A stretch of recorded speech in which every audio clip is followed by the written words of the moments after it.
There's a job so dangerous that they don't give you a weapon, they give you a language, and they teach you how to use that language as a weapon. They are called cryptolinguists. These are military language experts trained to understand the enemy in their language in just 6 months. And their missions, well, they're so secretive that most people don't even know that they exist. But after weeks of digging, I finally tracked one down. This is a man who used his language skills to spy on the Taliban. In this video, I will show you how a cryptolinguist mastered 2 of the hardest languages, what he did with them in a war zone, and the one language skill that he has that you and me really need. In the Army, you'll hear a lot about weaponry, the high-tech munitions we have, the size and power of the weapons. But for linguists, our weapons are a language in our minds.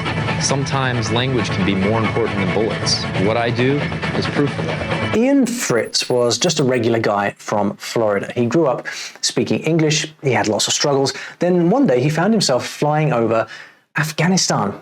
In that big war, you know the one. He was wearing a headset and listening to enemy fighters and translating their attack plans in real time. I was an airborne cryptologic linguist in the United States Air Force from 2008 to 2013. I flew on Air Force Special Operations Command airplanes in Afghanistan. He didn't carry a gun, he carried a language, and what he heard could mean the difference between life and death. You know, I know of people who thought they heard someone say one direction, and it turns out they said the other. And then an ambush happened and a lot of people died. That is what a cryptolinguist does. They're trained to do the impossible. Master a hard language like Russian or Arabic in a matter of months and then use it during live action war. They fly on special aircraft into combat zones, they spy on enemy conversations, they translate them instantly and pass the critical info up the chain. Now, some cryptolinguists work on the ground, working with troops. Others, like Ian, are airborne, listening from the sky.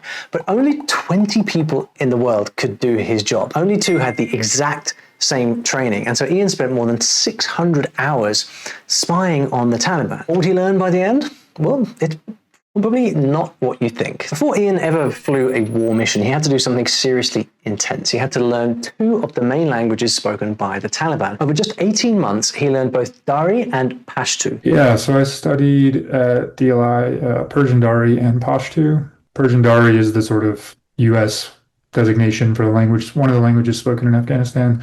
It's really largely a dialect of Farsi, which more people tend to know because that's the primary language spoken in Iran.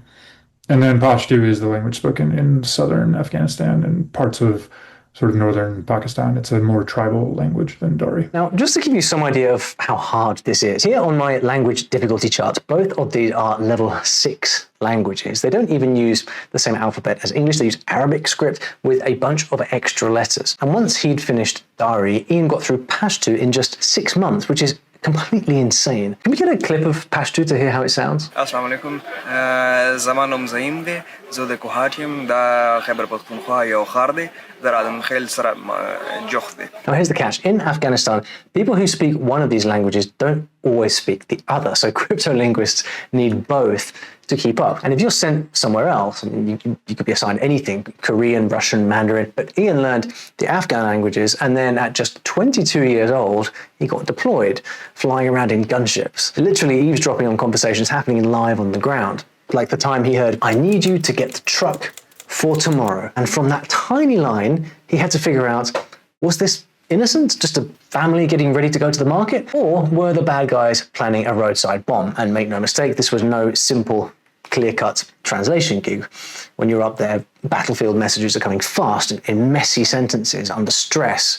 Things change in seconds. Sometimes you can't trust the message. Sometimes the sound is broken. Sometimes they're speaking in code. I mean, can you imagine learning a language where every single podcast you listen to is encrypted? Well, this is what cryptolinguists deal with. A million things can go wrong, and that's exactly why the training has to be next level. And I don't just mean language school, but a military gauntlet that most people would never make it through. But before we get to the crazy stuff, here's something that can seriously boost your language skills, especially your listening. If you're learning German, Japanese, or even Arabic, or just trying to master a cool regional accent, you need to hear how real people actually speak. Just like Ian. I mean, ordinary conversations with rhythm, slang, interruptions, the stuff that native speakers say when they're not thinking about you, the language learner. And the best place to get that is, of course, TV, movies, news, reality shows. But there's a catch. A lot of that stuff is geographically blocked in your country, meaning that you can't watch the shows at all.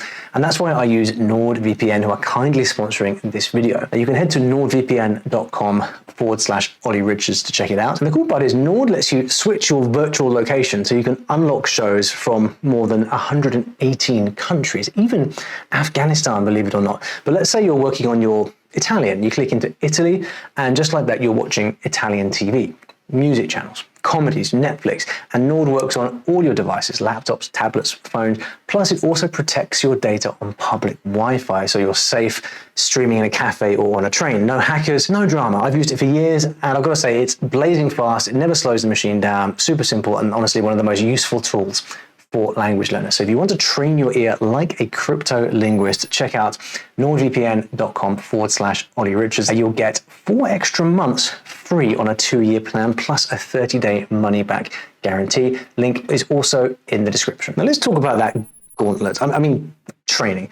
Because before Ian ever set foot on a gunship, he had to earn the right to even learn the language, and that started with one of the weirdest language tests in the world. It's called the D-Lab, the Defense Language Aptitude Battery. It doesn't test grammar. It's full of alien rules, made-up words, strange patterns, just to see how your brain handles unfamiliar systems. And obviously, Ian aced it. I did not ace the D-Lab by any means. I passed by the skin of my teeth. I think you had to get 100 when I took it for the Air Force. I think it's a 110 now.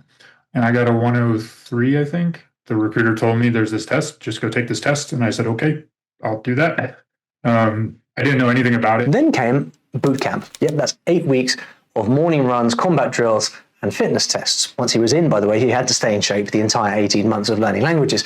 And if he wanted to skip a day... You have no freedom to be like, I'm going to skip class today. I don't feel great. I'm hungover, whatever.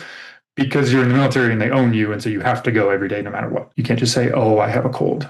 Too bad, you're going to show up anyway. Just as I thought.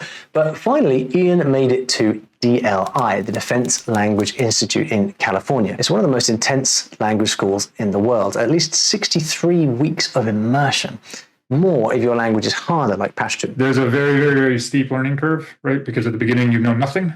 You know literally nothing. You don't even know the alphabet. You learn the entire alphabet, in my case, in 3 days.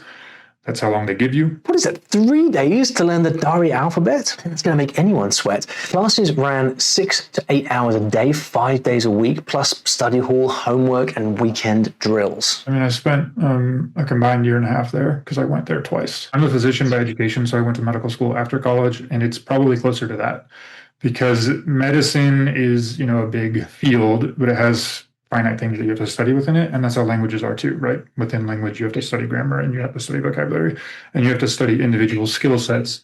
So generally speaking, any given day at DLI was divided into 3 sets of instruction. You had reading, you had listening, and you had speaking. So you're sort of speaking the whole time, right? Within a given class on reading, you're asking your professors, questions, things like that. You have to learn a lot of grammar up front.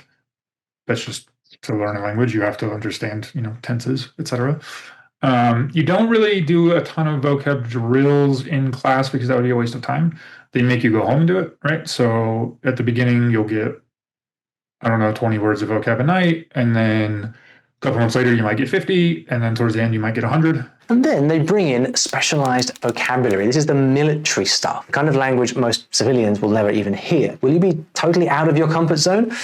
That would be a hell yes. There's no expectation that you're actually going to remember all 300 because that's probably bordering on impossibility. But the idea is that you're exposed to all of them and you will spend, an hour a night drilling or something like that. And then you might get a quiz and it will be expected that you are familiar with those words. So it would be more like, okay, you're going to read an entire passage or you're going to listen to this news story or you're going to listen to this conversation between 2 people. And then you're going to learn that way. Yep, and listening to those authentic audios was really important. From day one, it's about training your ears, hearing patterns in the language, strange dialects you've never heard of. So Ian's brain just got flooded with real-world audio. And listen, we're talking about Afghan languages here, not Spanish or French. The US doesn't exactly have Dari speakers in every town. The greatest part of DLI is the fact that 95% of your instructors are native speakers. So you're not learning from someone who learned this language later in life and then is now teaching it, which, plenty of people can do very well. But there's a lot to be said for learning from native instructors because it's functionally just an immersion 7 to 8 hours a day for most languages for a year. With languages that are, more commonly spoken in the US, you could probably get generational or even heritage speakers like Spanish, right? Because you get to use that every day in your life. There are plenty of people who've learned Spanish later in life and then go use it all the time. There are a lot of native Spanish speakers here. It's very easy to practice your language. It's pretty hard to practice Dari or Pashto outside of like 3 or 4 cities in the United States. That's right. And even the cultural insights he got from his native speaker teachers were absolutely crucial. But you have your classmates. That's sort of the biggest thing. For some of the other languages like Chinese or Arabic, there would be hundreds of students at any given time that you could, even if they're not in your class, there are hundreds and hundreds of people that you could go talk to. For Dari, that was not the case. And it becomes this sort of like inevitable thing because you've spent, 8 hours that day already thinking in that language. It's actually sometimes harder to go back to English or weirder. Or if you're like me, I was just, I just am a very nerdy and intellectually curious person. And so I wanted to talk once I could, right? When you're starting out, you can't leave on week 2 and go and have a conversation. It's just, you don't have the ability to.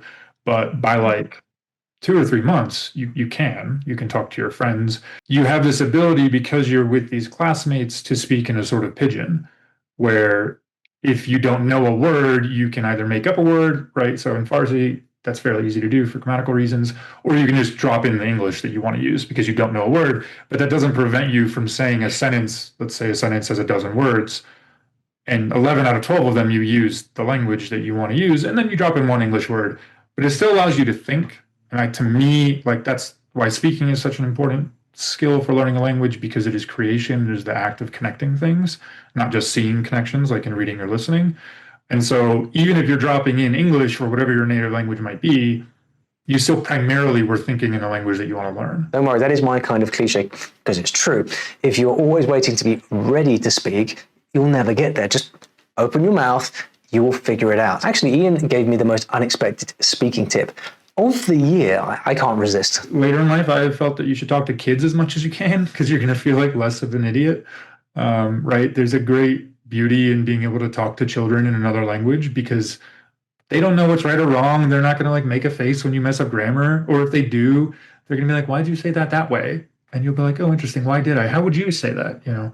I think there's actually like a lot of beauty and a lot lower stakes in that. It's obviously hard to do that. You basically have to know someone who has a kid. But if you do, definitely talk to that kid. Say, if I were an octopus, I would. Exactly right. Of course, what Ian didn't know yet was his greatest challenge was not going to be speaking. It was learning to hear the right thing when everything around him was trying to drown it out, as you'll see when we get to the war zone. And that's why they train for real-world situations. In my case, I'm learning about a nation that's 99.9% Muslim, right? So I had to learn about Islam.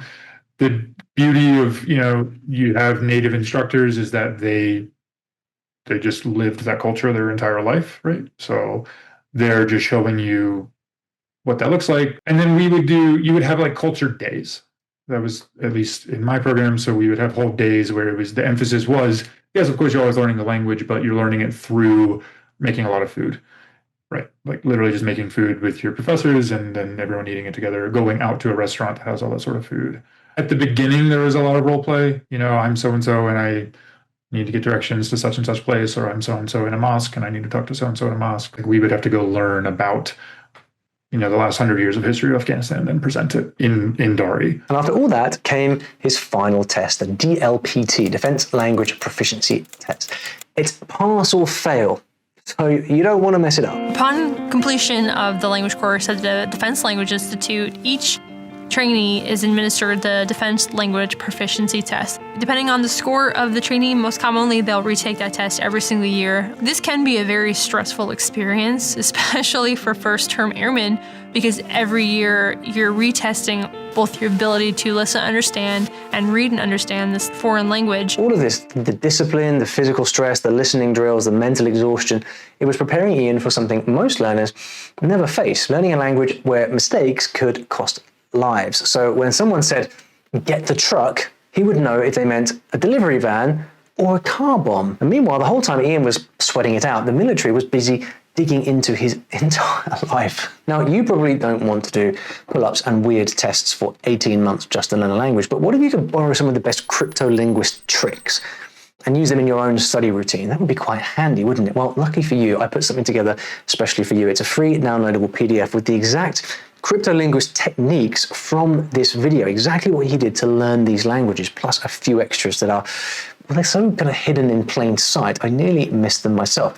Think of it as your field manual for mastering listening. It's beautifully designed, totally free. Print it, frame it, stick it up on the wall, whatever you fancy, and it might just change the way you learn a language. If you'd like a free copy of this, just scan the QR code on the screen or hit the link in the description below. But for cryptolinguists, learning the language it's just the beginning, and things were about to get a whole lot more intense. By now, Ian had learned the languages. He'd survived DLI, he'd passed the tests and proved that he could handle the pressure. But the military, well, it wasn't done with him yet. Language was only part of the job. Now they had to train him to use it in combat. And would he pass the polygraph? Well, we will see. First stop, Goodfellow Air Force Base. This is where they train you to do the real work, the crypto part, intercepting signals, decoding meaning. It's all very hush-hush. And at this stage, there's an absolute ton of stuff that Ian can't even talk about, and for good reason. So how does it work? Well, I wish I could tell you, but if I did, I'd have to, you know what. Next is aircrew school, because cryptolinguists don't just sit behind computers, they fly. So Ian trains to work as part of a flight crew, emergency drills, survival protocols, comms, the works. You're not just a linguist anymore, you're part of the aircraft. The training pipeline is 2 to 3 years of training. Language school is the bulk of that. And then in my case, I had to go to an aircrew fundamentals course, which is just like you're learning about how to be on a plane, sort of. If you're like me, you're an airborne linguist, you have to go learn how to fly on a plane, the specific plane that you will fly on. And that can take up to a year. There's a lot of like bureaucratic rigmarole, administrative stuff. But my flight training took about 3 months. And I had a very weird version of being a linguist because I only did combat. So I can't speak to like what ground linguists did, what people who were, listening for 8 or 10 hours a day or whatever the number is. I only did my job in combat in Afghanistan. Then came the big one, SEER school. SEER is Survival, Evasion, Resistance, Escape. It's 3 weeks in the wild, and this is where they drop you in the woods and teach you what to do if you are captured, how to vanish, how to stay silent, how to keep the mission alive when everything goes wrong, and it's pass or fail. And through all of this, the government's been working on one final thing, top secret clearance. Every friendship, every relationship, your finances, it's all on the table, because once you're airborne, you'll be hearing things no one else is allowed to know. And if Ian couldn't be trusted even a little, he was gone. Like for the government to investigate you takes a very long time. So you get sent to language school before you have the clearance, usually. So they sort of, it's a parallel process. Mine was fairly straightforward because I was a child. I was 18 when I joined the military, so I didn't have a life of interest that could have jeopardized my clearance. Sounds like me, but there's always that one guy. I knew at least one person when I was in language school who did get kicked out's a strong word. They were no longer in the military due to their clearance. Basically, during the investigation, someone did find out that they had, not told the complete truth about something, and so they left. They couldn't be a linguist at the very least. I don't know that they left the military entirely, but they could not be in language school anymore. Oof, that must have sucked. But hey, bright side, that guy still speaks some cool languages. And now, finally, Ian was ready. Next stop, Afghanistan. And the moment his language skills would be put to the ultimate test. شو كان 10 ب5 بيعرفوا شيء عن ابو ضاي ما يعرفوا عنه ولا شيء يلعب من هذا الحكي وين ابو ضاي شغلوا معي في عندهم واحده زياده. Imagine you're listening in on a private conversation and you realize you understand all of it, but they're planning something awful. So I went and pulled my commander aside and let him know what I had overheard. And we discovered this spider hole hidden underneath a couch.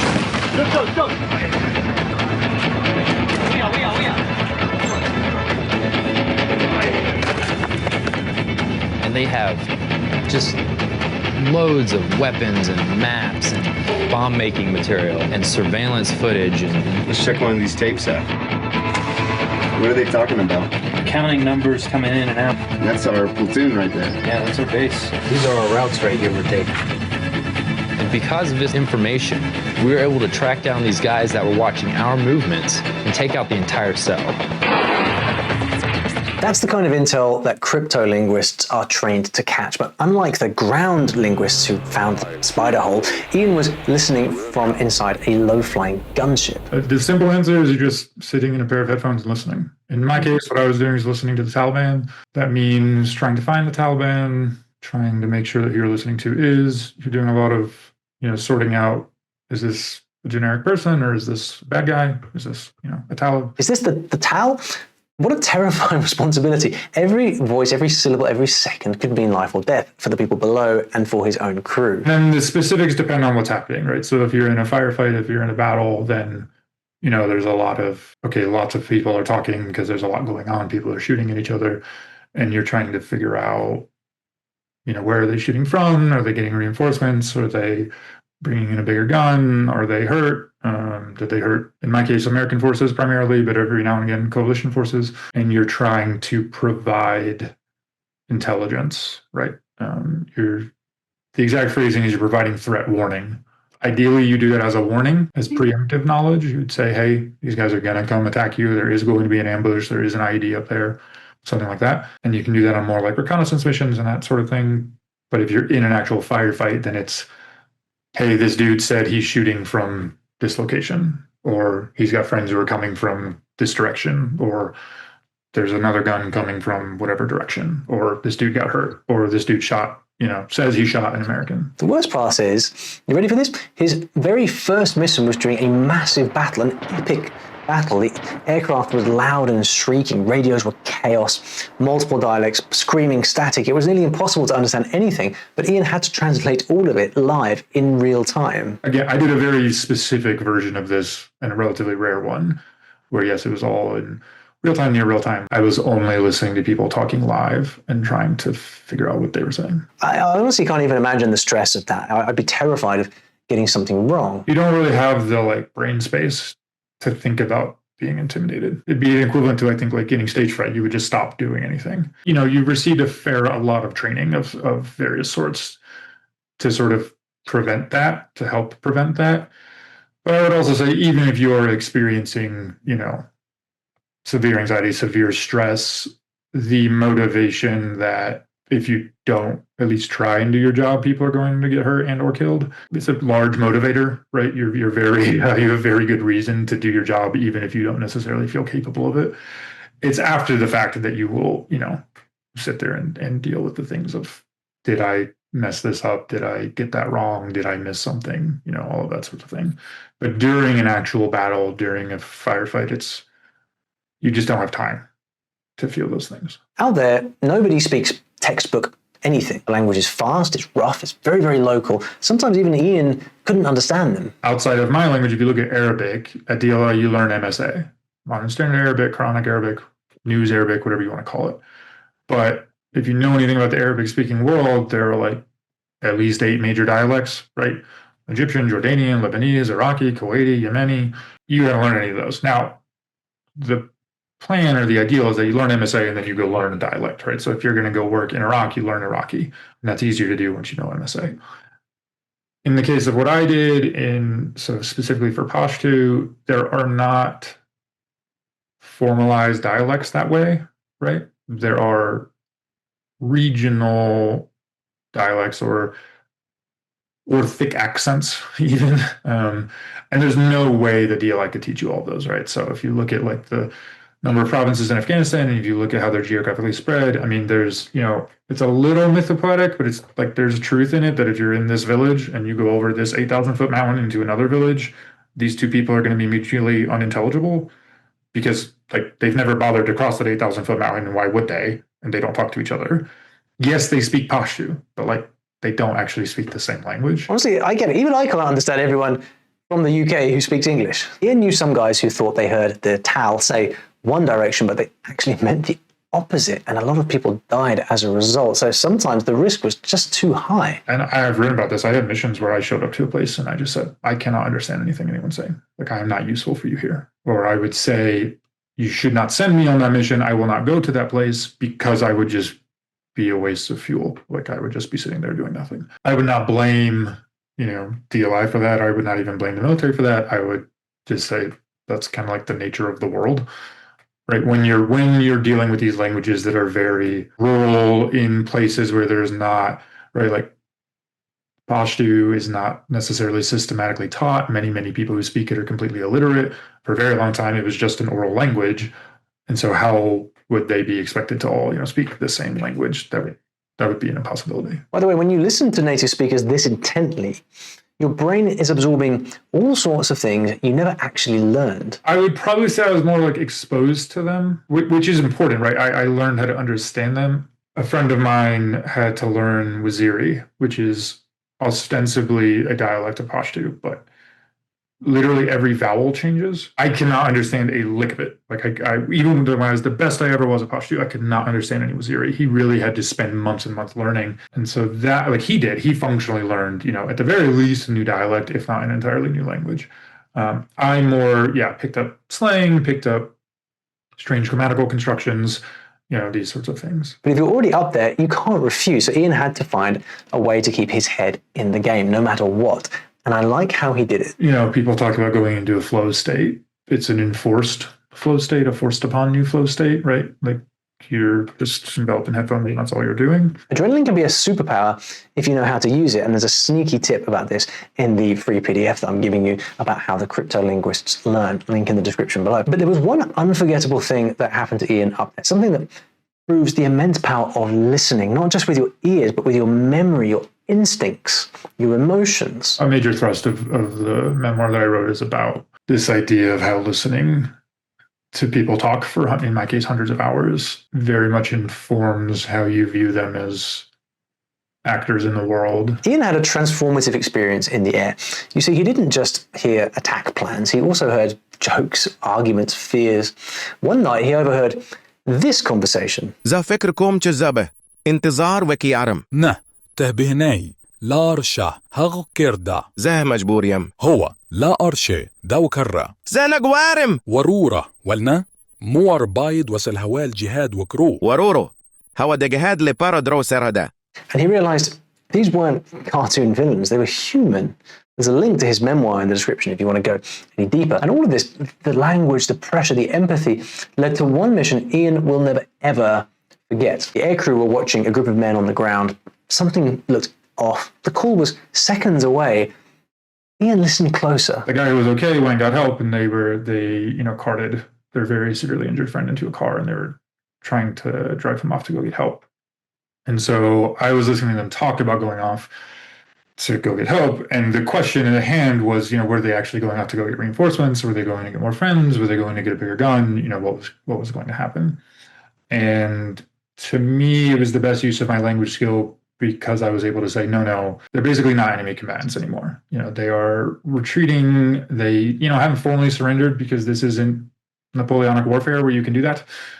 There's not an ability for anyone to do that. It's that they are really retreating. They're not, I can hear what they're talking about. They're not trying to go get guns or trying to get reinforcements or anything like that. They're trying to go get their friend help. Hero moment right there. If it's not obvious yet, cryptolinguists listen like everyone's life depends on it. And I'm not going to lie, this hit me hard because that is a blind spot. We're so focused on speaking a lot of the time that we forget that everything starts with hearing, with listening. For cryptolinguists, listening is not a skill, it's basic survival. If this blows your mind, well, wait till you meet the guy who was so obsessed with listening to other people's languages that he taught himself 24 of them. Or was it 37? It was so hard to believe that scientists actually scanned his brain to see what was going on. And I've got the whole story right over here.